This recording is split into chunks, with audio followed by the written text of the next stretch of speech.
Beleza? Começa mais um programa Pipoca aqui na TV Uniara, pelo blog Nerd Somos Nozes e junto aos nossos parceiros Socton Paul e o Área 171. Beleza? Valeu. Hoje o tema é... Bom, um tema bombástico da semana passada, que foi o Alan Moore. Hoje outro tema bombástico, nós vamos falar da segunda maior obra dos quadrinhos, na minha opinião. A primeira é o Watchmen e a segunda é Cavaleiro das Trevas, Batman, Return of the Dark Knight. Só vamos falar dessa obra. É indiscutível, né? Porque eu oscilo se ela é a primeira ou se ela é a segunda.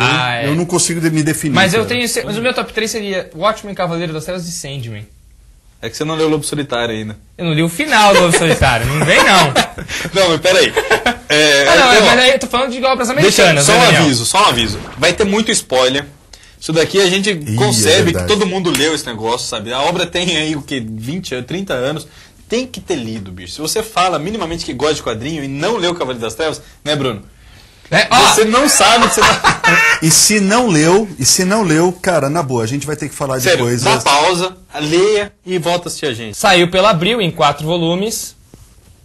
Né? Não, foi essa que eu li, aliás.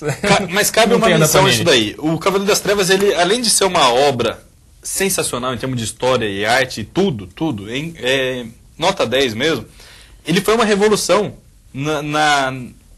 no formato dele, né? No formato luxuoso e tudo mais. E no Brasil ainda mais. Porque Abril lança isso daí em 87, um momento que os quadrinhos já estão em queda vertiginosa. Assim. E tudo em formatinho, né? E eles acham que vai ser um tiro no pé, né? Muito tempo tem uma discussão, né, Ale, entre o pessoal da Abril, se vai lançar em formatinho convencional pequenininho, ou se lança formato americano, como saiu lá, em 4 edições bonitinhas. Aí teve um editor lá que conhecia mais ou menos a obra, bateu o pé. E falou que tinha que sair mesmo. Não, mas o que aconteceu é que a Abril, que na época era a divisão juvenil da Abril, Abril Jovem, ela só cedeu a hora que o Estadão publicou uma matéria de página inteira, assim, falando a respeito dessa HQ. Aí eles falaram, bom, beleza, então... E não é pela Abril Jovem que saiu, esse saiu pela Editora Abril. Na capa tá Editora Abril. E aí ele revoluciona o mercado brasileiro lançando a moda da graphic novel aqui. Vira mania. Tudo que é de qualidade, que tem um respeito maior lá fora, sai aqui nesse formatão. Saiu antes de Watchmen no Brasil, né? Saiu em 87, né? Olha só, se você for lá no site do Pipoca, tem uma matéria que eu coloquei lá a respeito da história do Batman, que conta um pouquinho desse momento. No site do Pipoca? Na década de 60, depois da série de TV, os quadrinhos, eles pegaram e eles adotaram a mesma linguagem, os quadrinhos do Batman, a mesma linguagem da série, que era cômica e tal. Quando a série perdeu o sucesso, acabou o sucesso da série, os quadrinhos não sabiam muito o que fazer. Né? E o Batman, ele, não é que ele correu o risco de ser cancelado nem nada disso, né? Mas e agora o que a gente faz com o Batman? Né? Porque ele estava em completo descrédito. Esse daí começou a ser recuperado na década de 70, um processo bem lento, com o Dennis O'Neil e com Marshall Rogers, Neil Adams, outros desenhistas, e foi consagrado na década de 80 com o Frank Miller. Que quando publicou esse negócio aí, falou assim, não, agora arrebentou a boca do balão. Por que Frank Miller inovou tanto? Ele pegou um Batman de 50 e poucos anos, mais velho. 55 anos ele tinha. 55 anos e que já estava aposentado 10 anos de sua carreira. Então, há 10 anos ninguém via o Batman. O Batman virou um mito. Os mais novos achavam que ele nunca existiu, né? Que ele era um mito. E aí começa... uma série de circunstâncias fazem com que ele comece a querer voltar a ser o Batman, né? E é legal que trabalha a psicologia daquele personagem, porque o Batman e o Bruce Wayne conversam, né? Ele mesmo fala, Batman, Bruce, você sabe que você não é nada sem mim. É quase uma dupla personalidade, assim, né? Quase uma esquizofrenia. Exato, quase uma esquizofrenia, e, o Frank Miller trabalha isso de uma forma, assim, absurdamente legal. E quando ele vai voltando a ser Batman, cara, que mostra um quadro que tem um pilar grego desabando no chão, assim, que é o Bruce Wayne desabando e dando origem pro Batman. São elementos do cenário correspondendo à psique dele. Ele vai relembrando, ele vai pro lugar, o ápice é quando ele chega no lugar onde os pais dele foram assassinados. E aí ele começa a lembrar daquele assassinato e tudo mais. A hora que a mãe dele vai cair, que ele tá segurando no colar da mãe, o colar de pérolas fica tudo espedaçado, quando ele resolve voltar a ser o Batman, no quadro seguinte o colar já tá todo recuperado. E aí você vê, muito genial, cara. No Cavaleiro das Trevas você vê que ele é o Batman e não o Bruce Wayne, sabe? Ele é o Batman. Bruce Wayne é como ele se esconde, como ele dorme, como ele se mantém. É quase o contrário, né? Ele é o Batman. O Bruce Wayne é o... Não o Bruce Wayne é o Batman. O Batman é o Bruce Wayne, exato. É muito forte isso daí, cara. Forte isso é uma nele, mudança né, que ele faz fantástica e virou mania nos quadrinhos, assim. Muitas coisas que ele usou aí... Até hoje, então, né? Até a origem dele, do assassinato dos pais, ficou insistentemente recontada em qualquer quadrinho do Batman a partir de então. Enche o saco até. Daquela forma. Daquela forma. Toda vez saindo do cinema, todos os quadrinhos tem que contar isso. A gente já sabe. Para de escrever isso. Usado nos filmes também. No filme do Tim Burton e no filme do Christopher Nolan. Curiosamente, né, quando ele volta, vários vilões deles, que eram dados como recuperados, né? Tinham voltado à sanidade, voltam a cometer atos cruéis, né? Voltam a ser vilões. Porque o Batman voltou. E aí aquela coisa, os vilões existem por causa do Batman, né? E não o Batman ele existe trabalha por causa muito dos vilões. isso, assim. O Coringa existe porque é um oposto do Batman. Ele existe por causa do Batman. Não só o Coringa, todos os outros vilões é dito aí, né? E aí os super-heróis também estão extintos, né? Não pode mais. O governo baixou uma lei, assim, parecido com o do Watchmen, né? Que não pode mais o... isso é revelado mais pra frente, junto com uma conversa dele com o Super-Homem, né? Há 10 anos atrás, não sei quanto tempo atrás, os super-heróis foram proibidos pelo governo de atuarem no vigilantismo aí. Menos o Superman, que foi... o governo comprou o Superman, na verdade, né? Falou, você tem permissão para atuar só naquilo que nós Superman mandarmos. Sempre foi um patriota. Aí ele tá no máximo do patriotismo. É legal que ele menciona, né? Como é que aconteceu. O Hal Jordan foi para as estrelas depois disso, o Lanterna Verde. A Diana, a Mulher Maravilha, voltou para a terra dela, lá pro povo amazona. E o Batman se aposentou, né? E agora volta e gera um monte de confusão. E com isso a gente fica por aqui nesse bloco. Até já.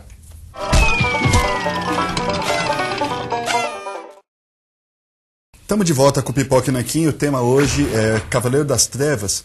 Fechamos o bloco começando a dar uns pitacos a respeito da relação, porque o Super-Homem e o Batman aparecem na história. O Super-Homem é o personagem que aparece mais, e ele acaba sendo o contraponto do Batman. Então hoje em dia é normal você falar a luz e as trevas, né? Tá, o que acontece? O Frank Miller ele utiliza-se da figura do Batman e do Super-Homem para colocar o modo de ser americano. Então, o Super-Homem é aquele típico americano criado no interior, que a mãe vinha com uma torta de maçã e colocava na janela. É o American Way Life. American Way. Né? Aquela historinha que foi contada após guerra, né, na década de 50, Sonho e ficou americano. E o que eles vendem para o mundo. Exato. Então é a vida perfeita. E o Batman não. O Batman ele teve o outro lado da moeda, né, que viu os pais dele brutalmente assassinados num gueto. Por mais que ele seja milionário e tal, ele é o outro lado. E ele contrapõe esses dois tipos, né, de personalidades você tem lá dentro dos próprios Estados Unidos e se confrontando inclusive no final da história, que é brilhante. Um dos melhores momentos dos quadrinhos do mundo. Tanto que eles põem isso nos recursos gráficos, inclusive, né? O Batman, quando ele vai voltando, o que tem junto com ele? Tem sombras, tem um morcego fazendo ele voltar. Quando vem o Super-Homem, é a bandeira dos Estados Unidos que vai dando forma pro símbolo dele. Flores, passarinho, águia voando. E a bandeira dos Estados Unidos que vai revelando o símbolo do peito do Super-Homem. Contexto político da história, a história se passa no final da Guerra Fria. E o que aconteceu? Como o Super-Homem se tornou um escoteiro do governo, né, eles conseguiram colocar sob controle, entre aspas, a ameaça vermelha. Então, o panorama da Guerra Fria foi muito diferente do que a gente conhece. Ronald Reagan é o presidente. Né, diferente da vida real naquele período, né? Depois, dá a entender que o Ronald Reagan continuou, mais um tempo. Ficou mais um tempo no poder do que realmente foi. E ele coloca o Super-Homem para estar pondo os soviéticos no lugar deles. Né? Tanto que ele combate, né? Ele tem cena dele virando tanque. Só que ele combate, só que a população não sabe disso, ninguém sabe disso. A população está dormente, cara. Está completamente dominada. Pela mídia e tudo mais. Né? E o Batman ressurge para acordar todo mundo. Então, aí é que tá, né? Tanto que o Superman nem é conhecido muito da população, né, cara? Ele não aparece. Ele é um agente secreto. Ele é um agente secreto. Ele fala, né? Não podemos aparecer, né? Os nossos poderes não podem ser revelados. Nós somos um mito. É isso mesmo. Mas assim, ainda assim existe aquele conflito do medo da destruição mútua, que sempre existiu na Guerra Fria, né? Isso daí fica latente nessa obra, sabe? Aquele medo, aquele desespero, aquela mídia. No combate entre entre o Super-Homem e o Batman fala uma frase importantíssima, que ele fala na orelha do Clark Kent, ele fala assim, você deu a eles o poder que devia ser nosso. Então, quer dizer, todo o poder tem que estar na mão do povo. Né? E o que aconteceu na série? O que acontece, inclusive, nos dias de hoje? A obra continua muito atual. Muito atual. Né? Porque desde do Império Romano que você tirou o poder do povo e deixou na mão de outras pessoas. De uma minoria, né? De uma minoria. E ele fala, o poder tinha que ser nosso e não deles. O Superman, antes da revelação, né, dele, que você vê, pô, agora ele apareceu de vez... É legal que vai sair nas notícias no jornal, né? Quando ele passa voando, uma tempestade, um grande vento passou aqui, chacoalhou tudo, e o pessoal foi muito esquisito, passou um negócio voando. Aí você vê só um reflexo azul assim passando, né? Alguém salvou não sei quem no metrô, foi uma coisa esquisita, um monstro, ninguém sabe que é o Super-Homem. Frank Miller, visionário, ele pega a juventude da história, né? E coloca uma juventude apática buscando um líder. Sem saber para onde ir. Quando o líder morre, todo mundo fica perdidinho. Né? E é o que nós temos hoje em dia, né? Nossa juventude é completamente... E assim, ele numa sacada gráfica, ele consegue um dinamismo jamais visto nos quadrinhos, que é usar as televisõezinhas passando outros pontos de vista do que está acontecendo na história. E você tem também balões com cores diferentes, aspecto diferente, contando o pensamento dos outros personagens. Então você tem pensamento do Coringa, do Batman, do Superman, ao mesmo tempo que está aparecendo uma cena do Batman e a televisão passando outros pontos de vista. Isso, cara, não dá pra fazer em literatura, não dá pra fazer em cinema, nenhum, só em quadrinho. Só dá pra fazer em quadrinho e ele tá o ápice da forma do Frank São quadrinhos Miller. Em forma de tela de televisão. É muito dinâmico, legal, né? É muito rápido, muita informação, pontos de vista diferentes numa página só. Meu, não tem como descrever, é muito completo. Algumas coisas, assim, pô, o Batman tem um uniforme inteiro escuro, né? E de repente com uma bola amarela no peito, né? Que denunciaria onde ele estava. Ele justifica isso de uma maneira brilhante. Quando o atirador dá um tirambaço no peito dele, ele e ele tá com um colete, né? Por baixo. É para atrair os tiros ali, né? E ele saber não atirar na cabeça e ele saber onde é que tá o cara. Exatamente. Ele sempre fala assim, por que eu uso um alvo no peito? Ninguém nunca se perguntou isso. Porra, que puta sacada. É muita sacada. Né? E ele tem coragem de fazer umas coisas absurdas. Ele põe um fim no Coringa aí, simplesmente. Põe um fim no... O Frank Miller mata o Coringa, bicho. O que é isso? Mata o Coringa. É sensacional. No primeiro volume o Batman luta com duas caras. No segundo com uma gangue conhecida como Mutantes, que tem um desfecho sensacional essa batalha, numa fossa de lama, o líder dos Mutantes com o Batman. No terceiro com o Coringa e no quarto o grande combate é com o Super-Homem. Ele mostra o que é o verdadeiro Duas Caras, ele tem coragem de fazer isso. Exatamente. Né? Que o final é fantástico, quando ele fala assim, então meu rosto está arrumado. Né? Você acha que ele está inteiro bonito, mas ele está inteiro detonado. Nossa, essa cena é... E ele dá uma relação, uma dimensão para a relação entre Batman e Robin jamais vistas. Porra, cara, todo mundo reclama, mas você vai pôr o Robin na história. E ele falava, calma que vocês vão entender. Vai entender o porquê. O Comissário Gordon se aposenta, é legal falar isso também, outra coisa, antes de você falar do Comissário Gordon, que você falou que ele teve coragem de matar o Coringa, ele matou o Robin, o Jason Todd, 3 anos antes de acontecer de verdade na DC, né? Isso, e ele para, inclusive, de ser o Batman por causa disso. Por causa disso. Não vemos a cena do Robin morrendo, mas ele deixa claro que já está morto. E foi por isso que o Batman decidiu se aposentar, né, cara? Não foi por causa do governo, nem nada, foi por causa da morte do Jason Todd. Né? Aí você estava falando do Comissário Gordon, que ele se aposenta, né? Então, mostra um Batman assim, na velhice dele, o que seria talvez a última história dele, e o Comissário Gordon está aposentado, entra uma outra comissária no lugar, a Yandel, ao invés de apoiar o Batman, que ela detesta ele, ela quer prender, ela manda um mandado judicial para prender o Batman, sabe? Você vê a quantidade de conflito, Coringa voltando, um monte de outros vilões surgindo, sabe?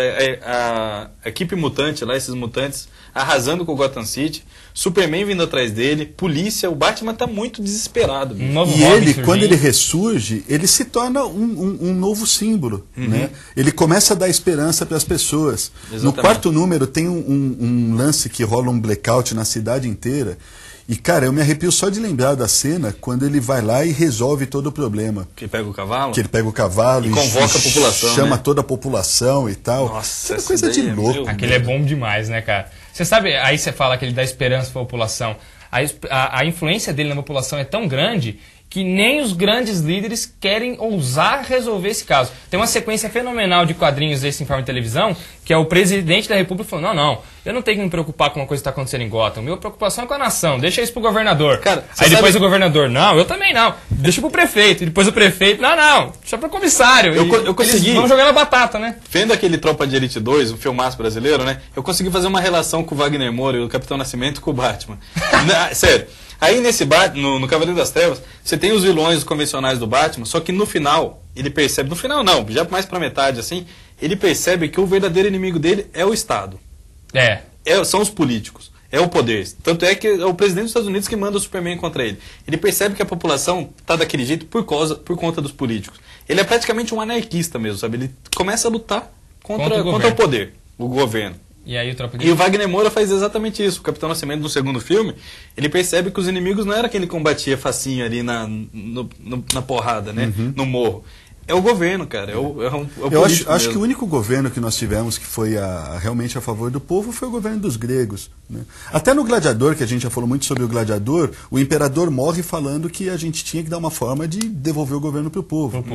Né? E a gente até hoje, a gente colhe o que foi feito pelo Império Romano. E além do Frank Miller ter pensado nesse negócio de governo, né, vamos relacionar governo, como ele reagiria com um super-herói de verdade, ele pensa também como o povo reagiria. Porque, pensa bem, se existisse mesmo um super-herói, esse super-herói ia influenciar muita gente. Tem gente que começa a se sentir no direito de pegar arma e sair matando. E aí quem é culpado pelos crimes? O próprio cara ou o Batman que inspirou aquele cara? Entendeu? As pessoas começam a tentar seguir, a tentar imitar, a fazer coisas que se não existisse Batman não aconteceria. E aí a culpa é de quem? É desse povo que segue ou é do Batman, né? Essa é uma questão que toda hora é erguida também no quadrinho, cara. É muito Isso bom, é a genialidade da coisa, né, cara? O Batman, se existisse de verdade, seria daquele jeito ali mesmo, né, meu? Com certeza. Seria exatamente daquela forma.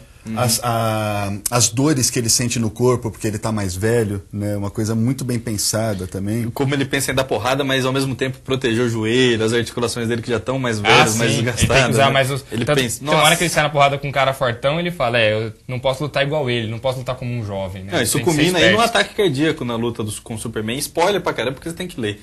Mas na luta com o Superman ele tá tendo um ataque cardíaco. Não, mas um ataque induzido. Induzido, Tá se definhando, acabando ali na última luta, que seria a última luta dele. É muito bom isso daí. Vamos fechar então o programa com a cena... tá aqui, ó.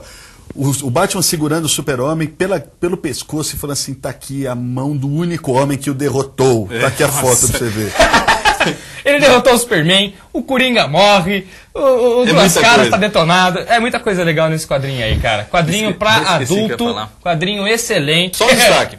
As cores da esposa do Frank Miller na época, não sei se ele ainda tá com ele, da Lynn Varley. É a sensacional. Final do Klaus Jansson, fantástica. Tudo é perfeito, tudo funciona. Mas as artes da Lynn Varley, a cor dela merece destaque porque remete a um clima noir, assim, que era muito usado no Batman, na reestruturação dele nos anos 70, e aí ficou fantástico. Fantástico. Ficou mesmo. Muito bem. Valeu, gente. Terminamos com mais um vídeo da entrevista do Alexandre, que vai lançar um livro sobre zumbis. Fica aí, confere a entrevista, ok? Tá chegando, tá chegando. Não leia Cavaleiro das Trevas 2. Ok. Tchau.